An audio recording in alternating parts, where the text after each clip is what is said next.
This video is brought to you by John Robson Guitar Tuition. If you enjoy the content, please consider supporting the channel by enrolling on a course, purchasing some guitar lessons or a t-shirt, or you can join my Patreon. Now, on with the show. Hello chaps, welcome once again to John Robson Guitar Tuition.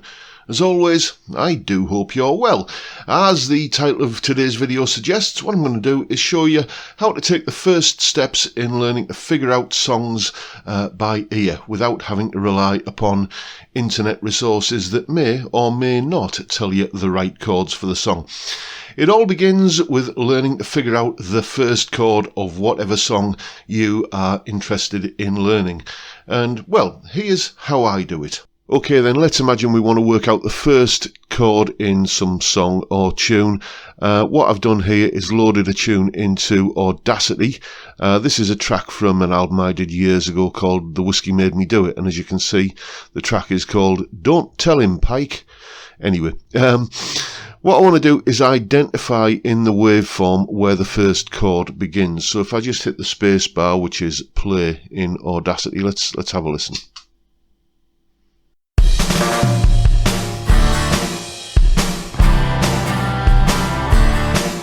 Okay, so I can tell that basically the first chord is sort of starting on that peak there, just about there.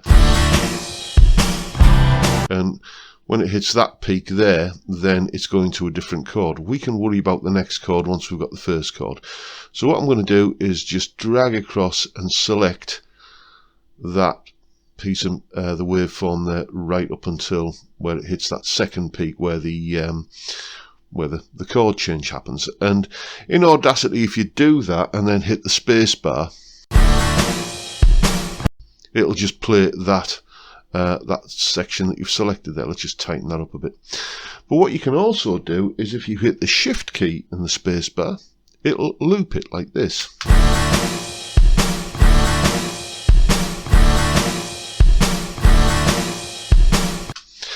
Which basically gives you the ability to just focus in on that one chord and identify what's going on, which is what I'm going to show you how to do next. Right, so now we can loop that first chord round and round. What we need to do is identify it, and the first step in identifying a chord is finding a note. Any note anywhere on the guitar which sounds in tune with the chord. So what I'm going to do now is loop that chord round and round and then just go up the length of one string until I find a note that sounds like it belongs to the chord.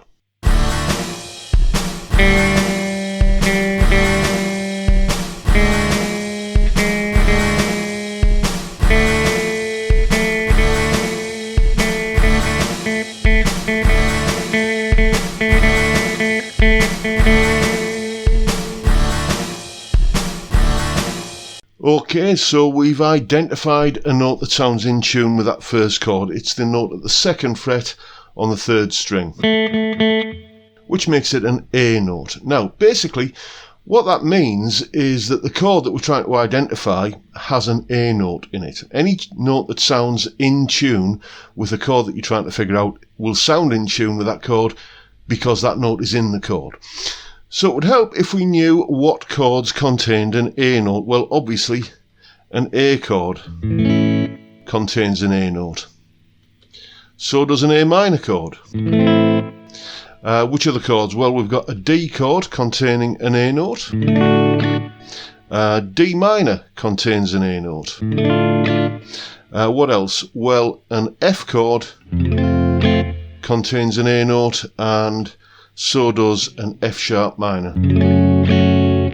Those are the 6 chords which contain an A note. Well, the 6 major or minor chords which contain an A note. So you might think, well, what if it's a major 7th? What if it's a dominant 9th? What happens if it's a 7 sus4 or something like that?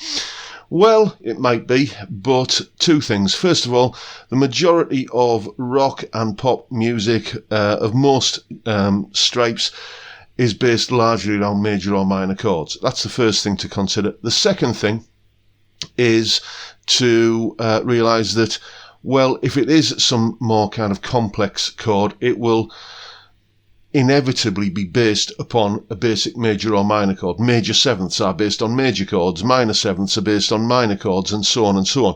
So what we're doing here is narrowing it down until we can get it close enough that we can then sort of zoom in on the finer details. So what I'm going to do now is, out of those 6 chords, let's remind you what they were. They were A minor, D, D minor, F, and F sharp minor. Out of those 6 chords, I'm going to see which one is the one that's at the start of our tune.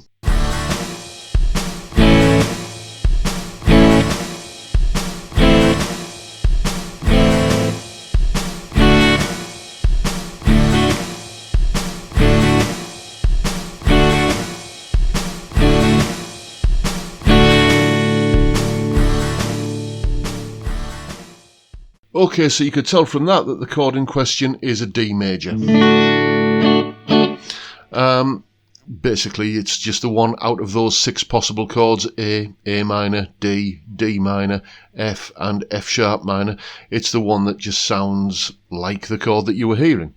So let's take a look at the relationship between that D major chord, or all of those other possible chords in fact, and the A identifier note, that note that we found that sounded in tune with the chord when we were looping it around. So there's basically a chromatic scale. We're going to use that as a ruler to measure the distances between that A note and those chords.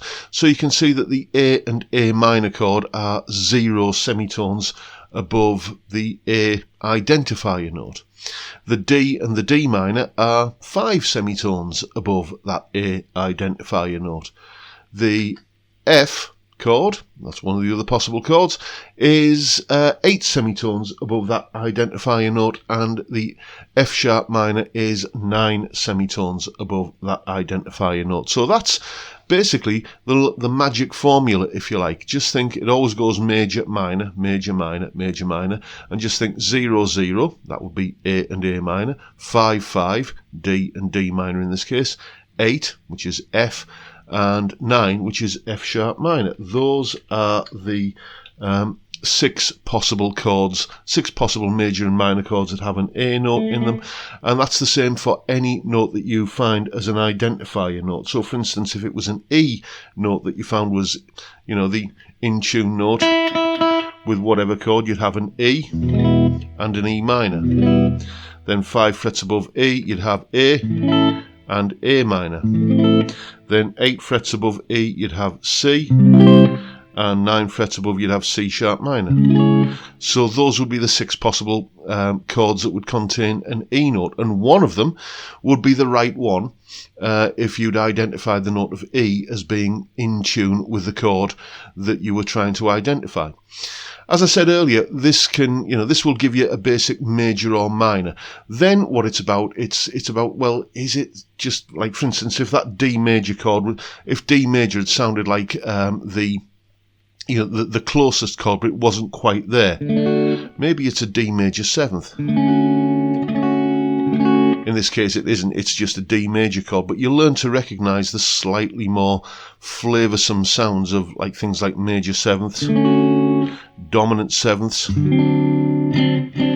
and if it's a minor, then a minor 7th, or maybe a minor 7 add 11, things like that. You just get with experience to be able to hear these different types of chords. But as I said, most rock and pop music is going to be based around good old major and minor chords. Then, what about diminished and augmenteds? Well, they sound so distinctive, a diminished chord. That always reminds me of, the old black and white movies where the heroine is tied to the railway lines by a bloke in a stovepipe hat and a frock coat, and the train is coming around the bend, and the music at that point always goes something like that. Augmented chords, well, for me that's always just the Chuck Berry's other intro. Chuck Berry has 2 intros to songs. He has that kind of thing, and his other intro is an augmented chord. So you start to recognize these chords by comparing them to well-known examples of how they've been used. But going back to what I was saying, the majority of the music that you're going to be working out will have simple major and minor chords, and this is a way of identifying them. What you can then do, once you've identified the first chord, is you can identify the next chord in exactly the same way, and then the next one. But it's a bit of a laborious thing to do, to go through an entire song looping each individual chord around like that. So you start to use a little bit of nous, basically, a little bit of, dare I say it, theory knowledge, where, if you've got a D chord, what chords do you typically see with a D? Okay, well, you might have a G and an A, or quite often you'll see a D to a C to a G, or maybe a D to a B minor. Just the experience of seeing which chords tend to occur a lot together in songs will get you there. Or, I've done plenty of videos in the past on how chord sequences are constructed, the theory of what a key is, and so on and so on, which basically tells you which chords occur together in the same key. And if you know that, then you know which chords are likely to occur together in a song. So this is about basically getting that first toehold, that first foothold on the rock face of identifying the first chord, and then you can take it from there, basically. And that's how I identify what's going on in a song. So there you go, that's all you got to remember. 00 55 89 00 major minor, 55 major chord minor chord, 8 9 major chord minor chord. Basically, if you can remember that and just go through the procedure outlined there, you can find the first chord in the song. Then, as I said, you can basically take the same approach for learning the next chord and the next chord. But basically, you will get a vocabulary of chord sequences that you recognise. For instance, many people will recognise the 12-bar blues, or, this chord sequence as well, the old 1 6 4 5. Everything from Dream by the Everly Brothers through to, Every Breath You Take by the Police via Stand By Me. Okay, once you get the experience of being able to recognise these chord sequences, once you've got the first chord, and you can hear what kind of chord sequence it is, boom, that's most of the work done in learning the song.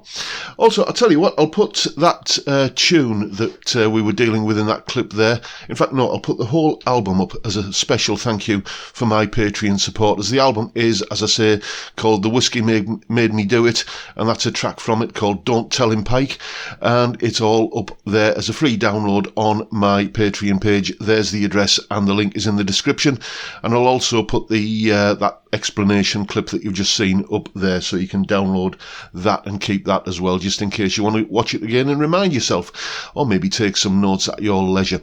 And that is pretty much it for today, folks. Hope you found this little video, this little lesson, useful and informative, and if you have, please hit the subscribe button and the notification bell if you haven't already done so, and why not give me a like while you're at it. Don't forget the live stream Friday 5 PM UK time, where we talk about music and guitars and drink beer. It is a fabulous way to kick off the weekend, and I'd love to see you there if you can make it.